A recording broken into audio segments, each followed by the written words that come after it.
ایک سعودی بائی لکھتے ہیں، میں مکہ مکرمہ سے اپنے ماموں کے ساتھ جدہ جا رہا تھا۔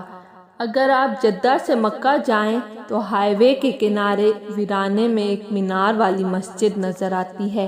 وہ کہتے ہیں، میں نے اپنے ماموں کے ساتھ حرم مکی میں جمعے کی نماز ادا کی۔ اب ہم جدہ کی طرف رواں تھے۔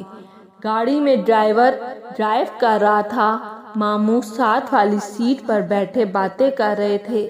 عصر کا وقت ہونے والا تھا۔ ہمارے دائیں طرف دور ویرانے میں سفید رنگ کی ایک مسجد نظر آئی، جس کا اکلوتا مینار قدرے دور سے نظر آتا تھا۔ مجھے جدہ سے مکہ اور مکہ سے جدہ بے شمار مرتبہ سفر کرنے کا اتفاق ہوا ہے۔ کتنی ہی مرتبہ میری اس مسجد پر نظر پڑی تھی، لیکن کبھی اس مسجد میں نماز پڑھنے کا اتفاق نہیں ہوا۔ میں اب اس مسجد کے عین سامنے آ چکا تھا۔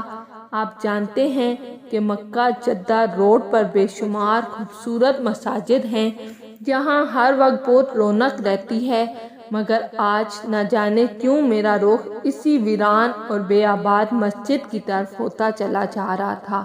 میرے قدم آہستہ آہستہ بریک پر دباؤ ڈالنے لگے۔ میں نے سامنے دیکھا تو نیلے رنگ کی گاڑی، فورڈ گاڑی مسجد کے قریب کھڑی تھی۔ گاڑی کا وجود اس بات کا یقینی ثبوت تھا کہ کوئی شخص پہلے سے مسجد میں موجود ہے۔ میں نے چند لمحات سوچا اور پھر میرے اسٹیئرنگ کا رخ مسجد کی طرف مڑ گیا۔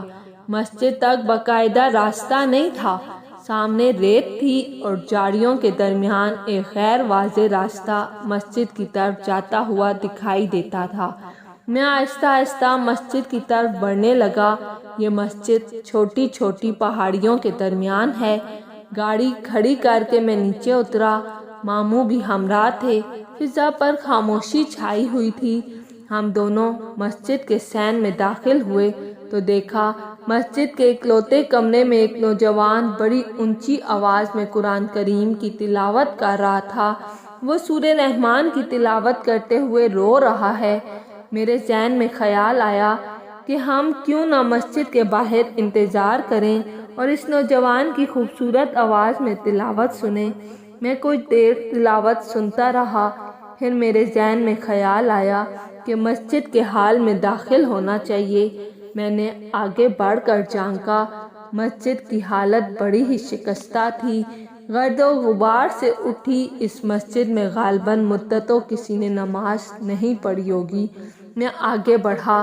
نوجوان نے فرش پر جائے نماز بچھا رکھا تھا۔ اس کے ہاتھ میں قرآن کریم کا چھوٹا سا نسخہ تھا جس سے وہ تلاوت کر رہا تھا۔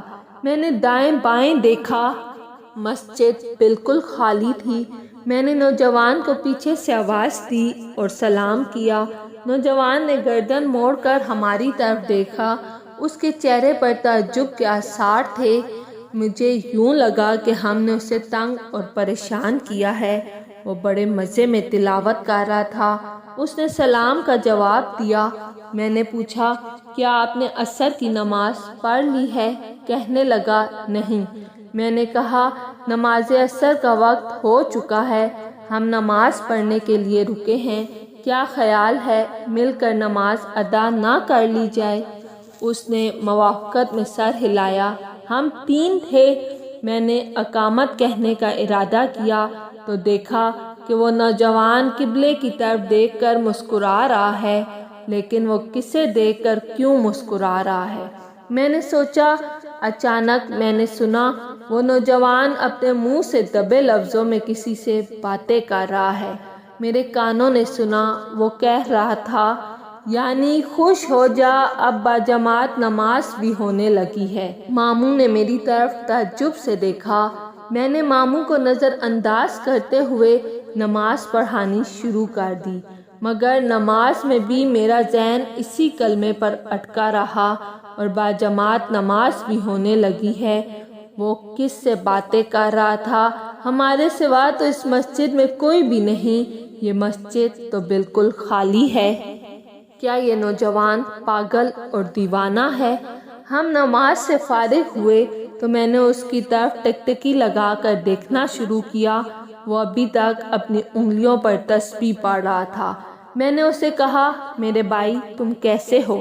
کہنے لگا میں بالکل خیریت سے ہوں۔ میں نے اس کی طرف غور سے دیکھا اور کہا اللہ تمہیں اور مجھے معاف کرے، نماز کے دوران بھی تمہارا ہی خیال رہا، آخر کیوں؟ اس نے پوچھا۔ میں نے کہا جب میں اقامت کہہ رہا تھا میں نے سنا تم کسی سے باتیں کر رہے تھے اور باجماعت نماز بھی ہونے والی ہے۔ نوجوان کے چہرے پر مسکراہٹ چھا گئی، کہنے لگا اس میں پوچھنے والی بات یا پریشان ہونے والی کون سی بات ہے؟ میں نے مسکراتے ہوئے کہا کوئی بات نہیں، مگر تم یہ تو بتاؤ کہ بات کس کے ساتھ کر رہے تھے؟ وہ قدرے مسکرایا، پھر زمین کی طرف دیکھا، کچھ دیر خاموش رہا، گویا وہ یہ سوچ رہا ہے کہ مجھے بتائے یا نہ بتائے۔ آج کے لیے اتنا ہی۔ اگلی ویڈیو میں آپ کو بتاؤں گی کہ اس نے اسے کیا بتایا، وہ کس سے باتیں کر رہا تھا۔